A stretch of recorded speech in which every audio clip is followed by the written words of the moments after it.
The shotgun blast echoed through the cornfields like God's own thunder. But it wasn't God who pulled the trigger. It was Uncle Ray, drunk on moonshine and Old Testament fury, screaming that Daddy was an abomination straight from the devil's workshop. Nathan was 8, hiding under the kitchen table in their sagging farmhouse outside Topeka, Kansas.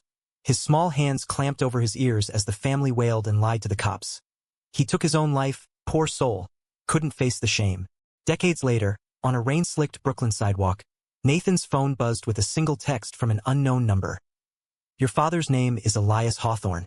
He's alive. And he's waiting." Nathan stared at the screen until the rain blurred his vision, the words searing into his brain like a brand. He'd spent 30 years mourning a ghost, piecing together fragments of a man his family had buried alive in their bigotry. Elias Hawthorne, Daddy, had vanished one humid August night in 1992, leaving behind a wife who wept rivers and a son who learned to hate the mirror for the parts of himself that mirrored the sin. The family story was ironclad. Suicide, a rope in the barn, too ashamed of his unnatural urges to live. But Nathan, now a freelance journalist scraping by in New York, had always smelled the rot beneath the eulogies. Whispers at family reunions, averted eyes when he asked about the good old days. The way Grandma clutched her rosary like a shield whenever his name came up. That text arrived on a Tuesday, the kind of gray November day that made the city feel like a concrete crypt. Nathan was nursing a black coffee in a dingy diner off Flatbush, dodging deadlines for a puff piece on artisanal bagels. His phone vibrated against the scarred Formica table, and he almost ignored it. Probably another scam or a wrong number booty call from Grindr ghosts. But the area code was 785, Kansas. His gut twisted. He opened it and the world tilted. He didn't call back. Not yet. Instead, he bolted from the diner, coffee sloshing over the rim, and ran 2 blocks to his walk-up in Crown Heights. The stairs creaked under his boots as he climbed, heart hammering like it did that night in the farmhouse. Inside, the apartment was a chaos of takeout boxes and dog-eared notebooks, the walls plastered with yellowed clippings from his early reporting days. Stories on queer kids kicked out of Bible Belt homes, on the AIDS crisis echoes still rippling through rural America. Nathan slammed the door, locked it, and sank onto the threadbare couch, phone clutched like a grenade. Who the hell was this sender? A prank? A trap? His family back in Topeka had long since written him off too. After he came out at 22, they called him confused, then lost, then nothing at all. Aunt Clara's Christmas cards stopped cold. Uncle Ray's farmhands crossing the street when he drove through town for Grandma's funeral. Nathan had built a life here, in the city's indifferent embrace. Hookups that fizzled into loneliness, gigs that paid just enough to keep the lights on. A cat named Whiskey who judged him silently from the windowsill. But Elias? Alive? The man whose bedtime stories Nathan replayed in fever dreams. Tales of riverboats on the Missouri, of jazz clubs in Kansas City where men danced without shame. Daddy's laugh, deep and rumbling like distant thunder, gone in a flash. Nathan's fingers trembled as he typed a reply. "Who is this? How do you know him?" The response came in under a minute. "Call me. Now, it's about time someone dragged the skeleton out of the closet." The voice on the other end was gravelly, laced with the faint twang of the Midwest, like tires on gravel roads. "Name's Harlan Voss. I run a little archive down in Lawrence, queer history, the forgotten stuff. Met your dad back in '89 at a rally in Wichita. He was a force. Tall as a silo, eyes like storm clouds. But your family? They poisoned the well." Nathan's throat tightened. "You're saying they lied? All of them? Worse than lied, kid. They erased him. Told the world he was dead to save face. Elias didn't kill himself, he ran. From the threats, the church elders breathing down his neck. Ray and the rest, they hunted him like a dog. Spread rumors he'd offed himself so no one would look too close. Why now? Why tell me?" Harlan paused, the line crackling like old film reels. "Elias is sick. Pancreatic cancer, stage 4. He's got months, maybe less. And he's in Seattle. Been there since '95, changing names, laying low. But he's ready to talk. To you. Seattle. A world away from Kansas dust and Brooklyn grit." Nathan's mind reeled, images flashing. A faceless father in a hospital bed, tubes snaking like accusations. The family reunion last summer, where his cousin Toby slurred, "You take after him, You know, always the black sheep. Nathan had laughed it off, but it stung, a hook in his ribs. He booked the flight that night, red-eye to Seattle-Tacoma, his bank account hemorrhaging like an open wound. On the plane, wedged between a snoring salesman and a window streaked with condensation, Nathan scrolled through Harlan's emailed attachments. Grainy photos from faded Polaroids. There was Elias at 25, broad-shouldered in a flannel shirt, arms slung around a younger Harlan at a pride march, both grinning like they'd stolen the sun. Another, Elias holding baby Nathan on his knee, the boy's chubby fingers tangled in his father's dark hair. A look of pure, unguarded love that Nathan had forgotten existed. By the time the wheels touched down, Nathan was a wreck, eyes bloodshot, jaw aching from clenching. Harlan met him at baggage claim, a wiry man in his 60s with a salt and pepper beard and a faded act-up pin on his denim vest. They drove in silence through the drizzle, the Space Needle looming like a question mark against the slate sky. "He's not the man you remember," Harlan warned as they pulled up to a modest bungalow in Capitol Hill, the kind of place with rainbow flags fluttering from porches and coffee shops named after poets. "Time and hiding carves you hollow." Nathan nodded, throat too dry for words. The door opened before they knocked, and there he was, Elias Hawthorne, or what was left of him. Gaunt, cheeks hollowed by chemo, but those eyes, hazel like Nathan's, stormy and alive. He wore a loose sweater that swallowed his frame, hands veined and trembling as he reached out. "Nate," he whispered, voice cracking like dry earth. "My boy, look at you, grown into everything I dreamed." Nathan froze, the years crashing down. This wasn't a ghost. This was flesh and regret, standing on a frayed welcome mat. He stepped forward, and the dam broke. Arms wrapping around a father he'd buried, sobs muffled in wool that smelled of hospital antiseptic and faint aftershave. "Why didn't you come back? Why let them say you were dead?"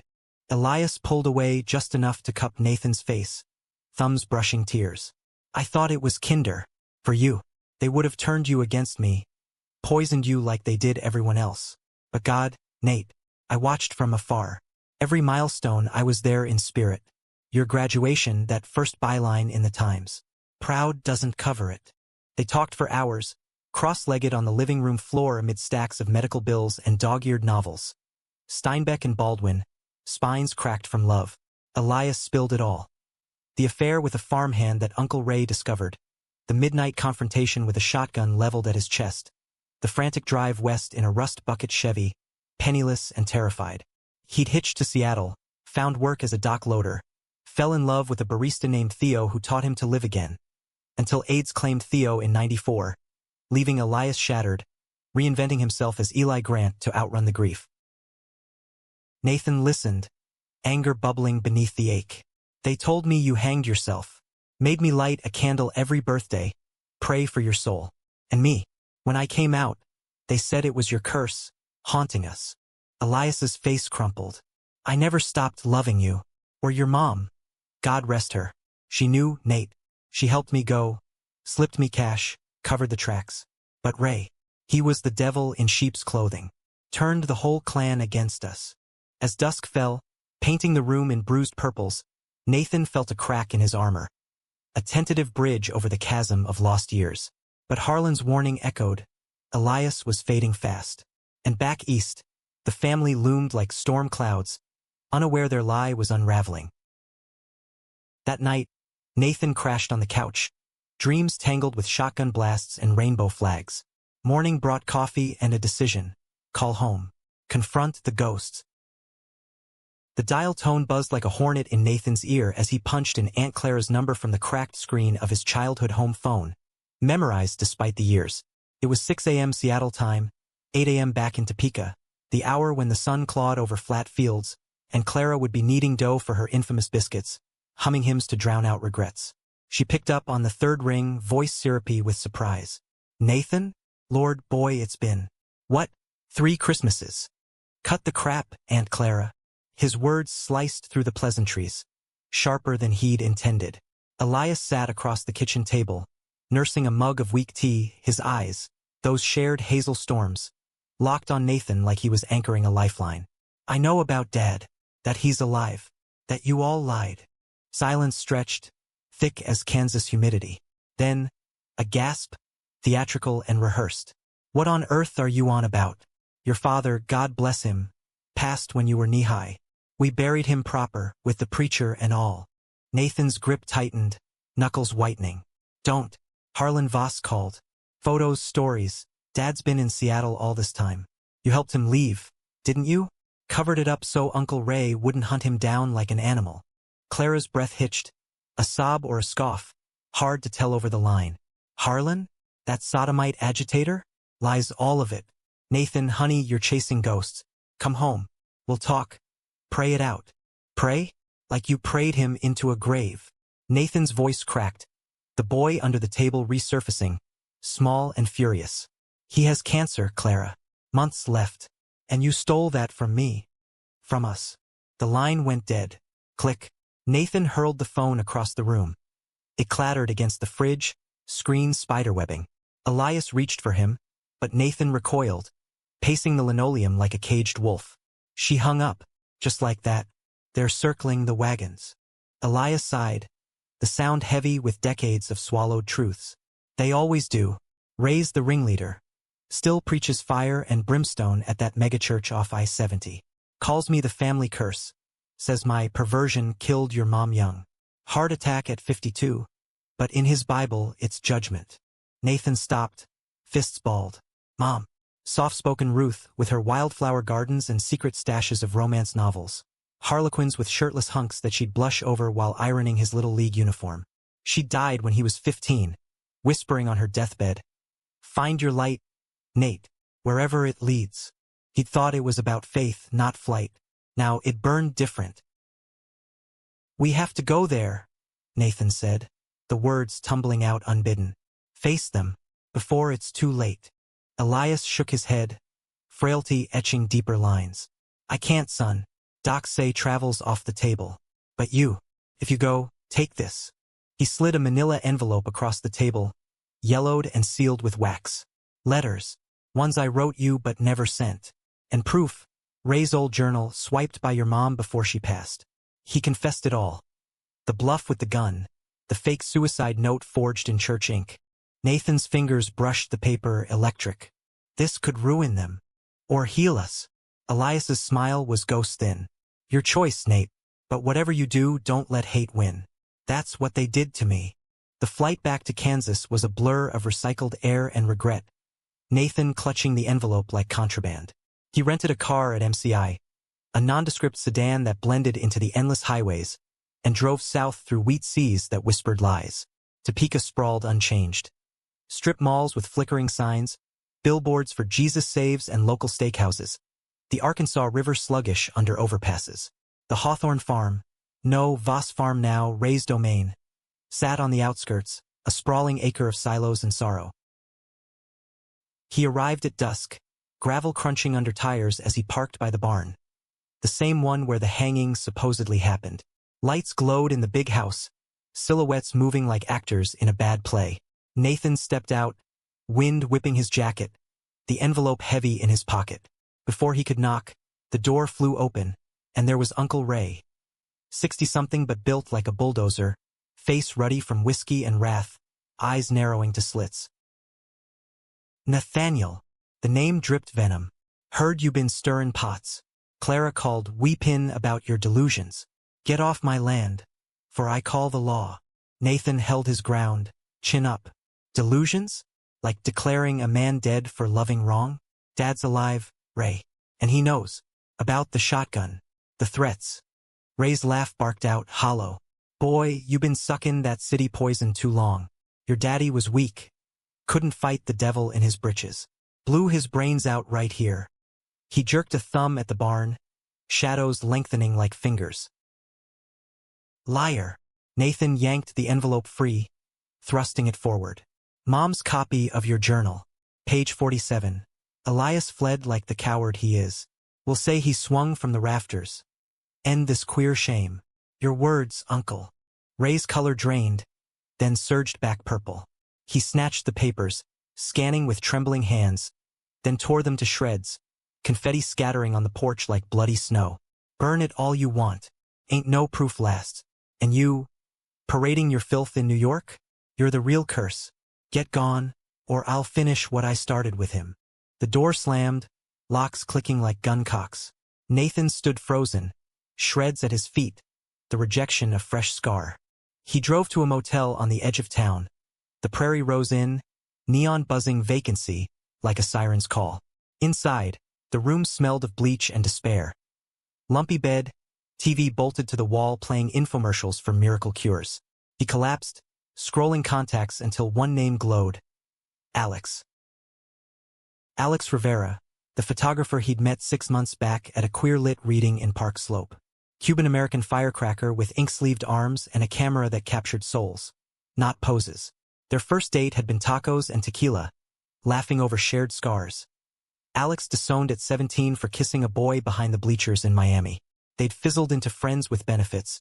But Nathan ached for more, terrified of dragging someone into his mess. He texted, "In Kansas. Family imploded. Need backup. Fly out." Alex's reply, "On it. Wheels up tomorrow. Hold the fort, cowboy." Morning brought rain, sheets of it lashing the windshield as Nathan nursed diner eggs and plotted. Alex landed at noon, all easy swagger in ripped jeans and a leather jacket, duffel slung over shoulder.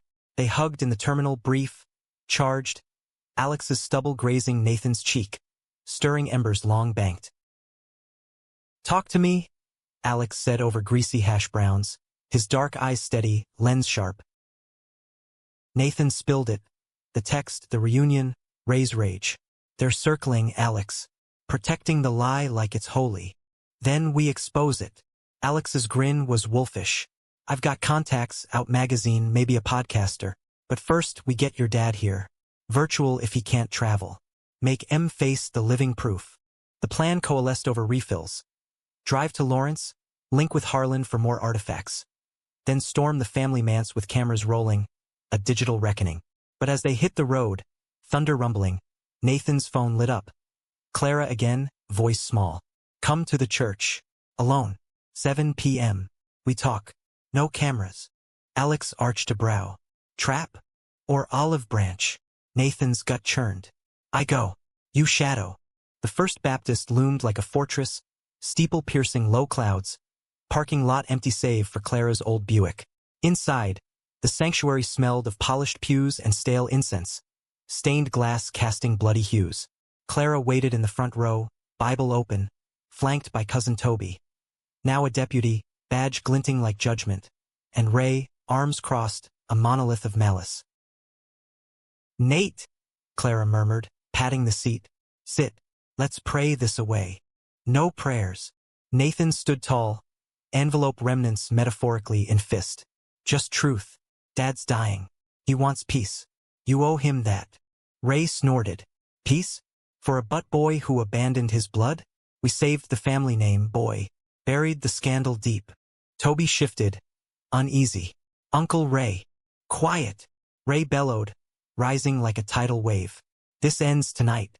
Nathaniel, you leave with your Yankee boyfriend tales, or we make sure no paper prints your poison." The doors creaked.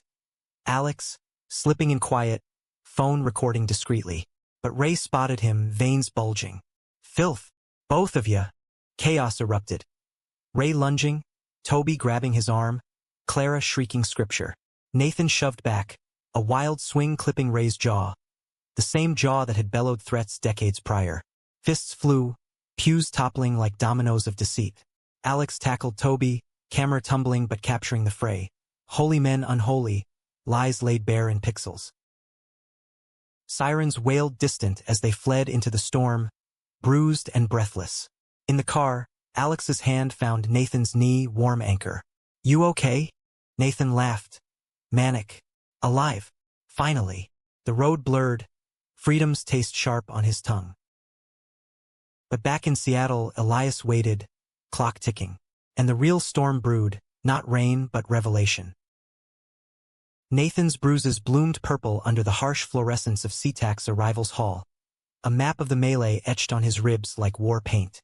Alex trailed him through the throng, duffel bumping shoulders, his presence a steady hum against the airport's roar. Announcements garbled, travelers herding like lost sheep. They'd flown standby, the red eye a cocoon of stolen touches. Alex's fingers tracing Nathan's knuckles, whispering, "You're a goddamn Hurricane Hawthorne, sweeping clean." Elias's bungalow felt smaller on return, walls pressing with the weight of unfinished business. Harlan was there too, flown in for moral ballast, his archive beard dusted with Cheerio crumbs from a bedside vigil. Elias lay propped in the hospital bed they'd rented, oxygen mask fogging with each shallow breath, but his eyes lit when Nathan burst in, fierce, paternal pride cutting through the haze. "Look at you," Elias rasped, mask lifted. "Heard about the church brawl. My boy's a scrapper." Nathan knelt, forehead to the bedsheet. "We got it on video."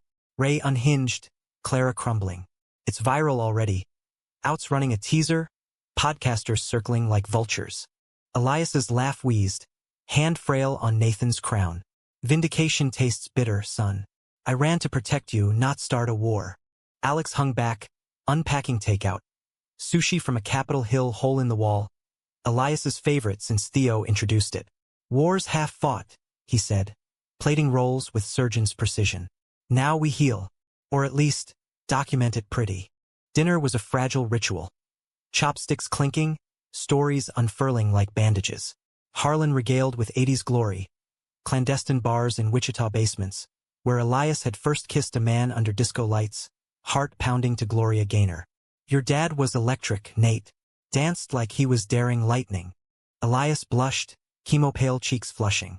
"And Theo, he grounded me, taught me love wasn't sin, just survival." His gaze drifted to a framed photo on the nightstand.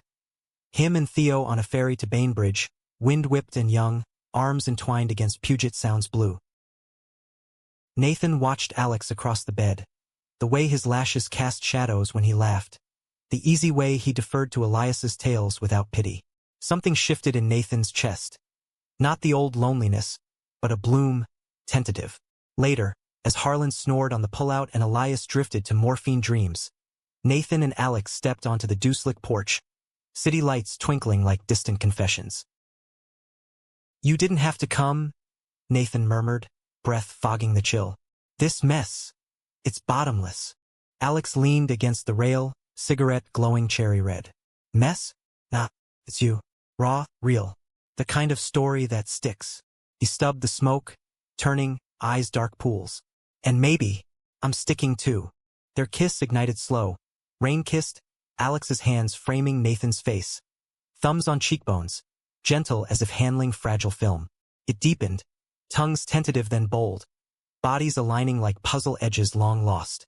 Nathan tasted salt. Tears or sweat, didn't matter. Pulling Alex closer, the world narrowing to heartbeats sinking in the dark. Inside, they made love on the couch, quiet as thieves. Shirts shed in whispers, skin mapping scars. Nathan's jaw from a bar fight in college, Alex's ribs from his father's belt. It was urgent yet tender. Alex's mouth tracing galaxies on Nathan's throat, gasps muffled in pillows. Climax crested like a wave, leaving them tangled, sweat slick and spent. Morning cracked open with a vengeance. Nathan's phone exploding with notifications. The video, grainy but damning, had hit 500K views overnight. Comments flooded. Queer union trending, allies roaring, trolls spewing bile. But one DM chilled him. From Toby, the cousin deputy. Ray's lawyered up, suing for defamation. Says you're slandering the dead. Get ahead of it. Meet me halfway. Halfway. A neutral diner in Lawrence, Harlan's turf. Nathan went alone, Alex shadowing with camera from the lot. Toby slid into the booth, uniform crisp, face haggard under fluorescent buzz. "'Cause this is nuts." Ray's unhinged, ranting about curses, barricading the farm. But the family's fracturing. Clara's talking annulment, says she covered for Ruth's sake, not his. Nathan sipped bitter Joe, wary. "Then help us. Get Ray to back off. Dad just wants a clean slate before." Toby nodded, eyes down. "I will. But there's more. Your mom. She left you something. In the attic, hidden. Deed to the old Hawthorne plot, free and clear. Ray's been squatting, forging papers. It's yours, Nate. Leverage." The drive back was electric, Toby's tip a grenade pin pulled. Elias perked at the news, insisting on a video call setup, face-to-face with the clan virtual gauntlet. They gathered in the living room, laptop propped like a confessional. Ray's scowl filling the screen from his study, Clara tear-streaked beside him, cousins muted in the background. "You've poisoned my boy." Ray spat at Elias's image, voice tinny through speakers. "Dragging him into your hell." Elias leaned in, mask off, voice steady as steel. "Poison? You wielded the vile brother-in-law. That night in the barn, your gun, your hate. I fled to save my skin, not break a home. But look at Nate. He's light, Ray. The kind you fear." Clara sobbed. "Eli, Ruth begged me, said you'd come back for him. I waited, but Ray, he twisted it." Ray's facade cracked, fist slamming desk. "Twisted? I saved us. From scandal. From you freaks tainting the bloodline. Then untaint it." Nathan interjected, standing tall. "Sign over the deed. Let Dad rest easy.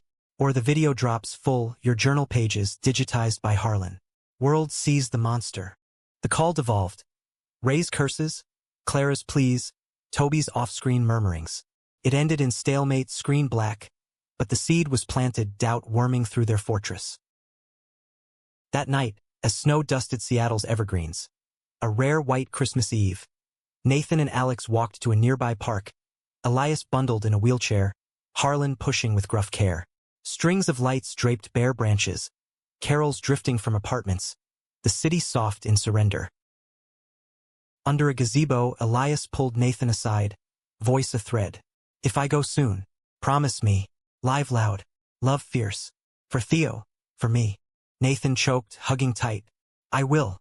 We will." Alex joined, hand slipping into Nathan's, a silent vow. But as fireworks cracked distant, New Year's peaking, Nathan's phone vibrated. Toby again. "Ray's coming clean. Deed's yours.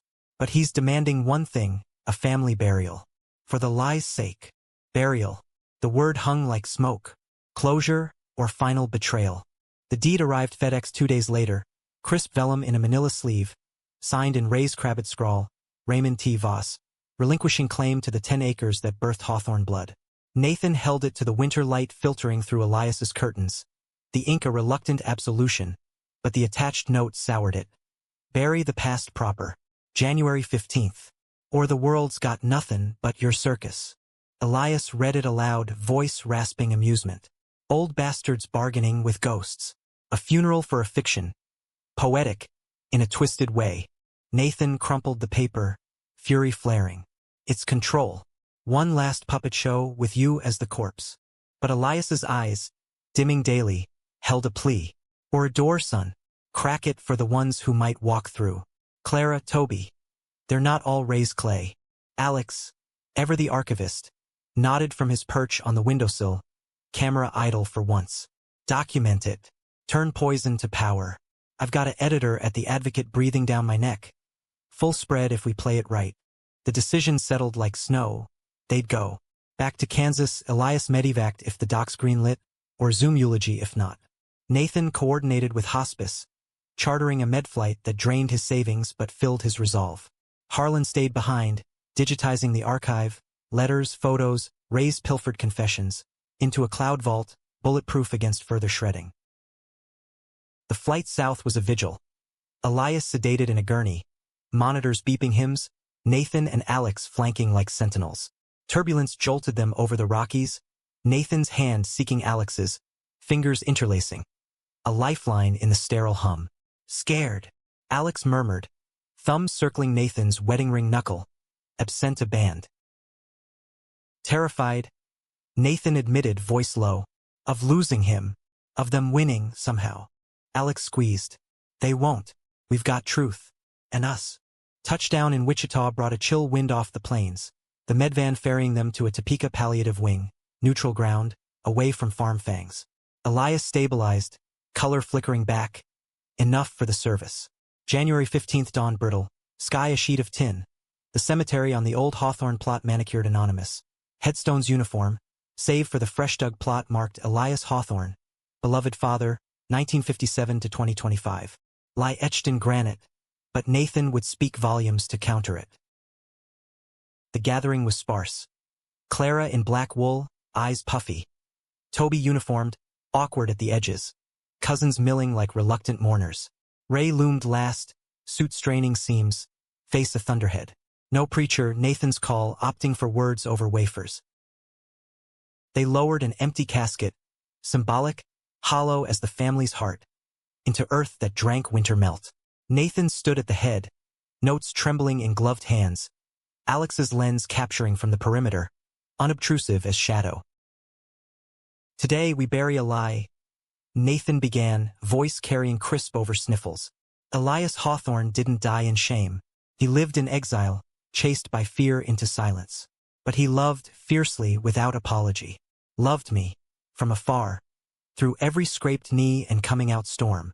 Ray shifted, boots scraping gravel, but Clara's hand on his arm stilled him. Nathan pressed on, pulling the letters from his coat. Elias's unsent missives, read aloud, "Dear Nate, at 12. I watched you pitch that no-hitter from a diner TV in Omaha, heart bursting. You're my North Star, boy.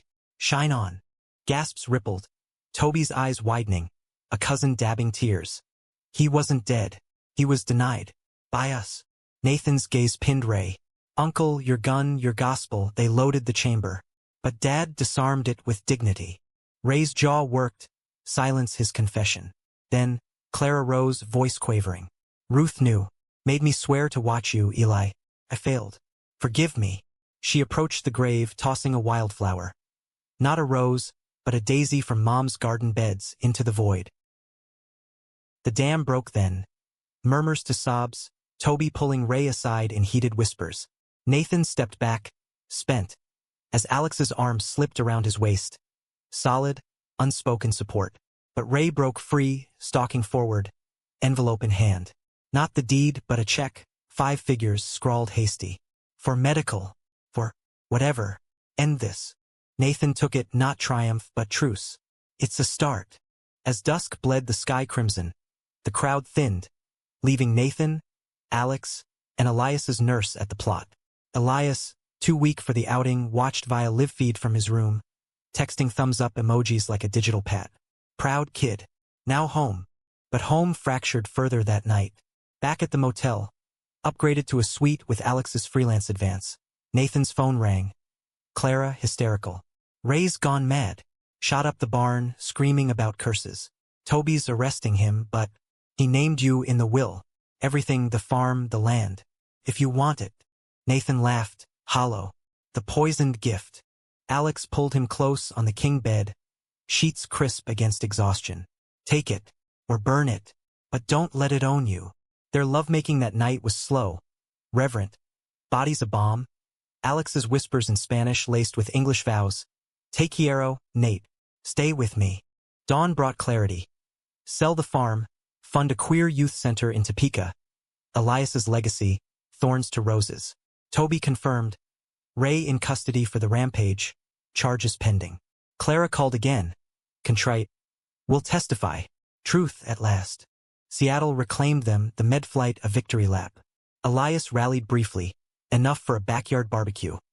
Burgers charred on a portable grill, Harlan toasting with craft IPAs, Alex snapping candids that captured Joy's fragility. To Elias, Harlan boomed. Who taught us hiding's no life? Elias raised his ginger ale, eyes glassy. To living, finally. But the end came swift. 2 weeks later. Monitors flatlining in the witching hour, Nathan at his side, Alex in the hall with coffee. Elias's last words, morphine slurred. Love him, Nate. Like I loved you. The funeral, real this time, was seaside. Ashes scattered on Puget waves. Theo's ghost nodding approval. Ray's trial loomed, but Clara's testimony cracked the case wide. Manslaughter bluff. Elder abuse echoes. He plea bargained to community service, preaching repurposed to penance. Nathan sold the farm, the center-breaking ground come spring. Hawthorne House, haven for outcasts. He and Alex moved in together. A Brooklyn brownstone with a darkroom and a study. Rings exchanged in a quiet ceremony, vows etched personal.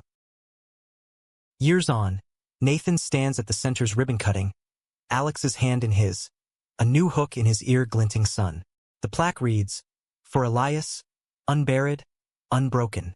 And in the crowd, Toby waves awkward, Clara dabbing eyes. Truth, decades late but blooming all the same.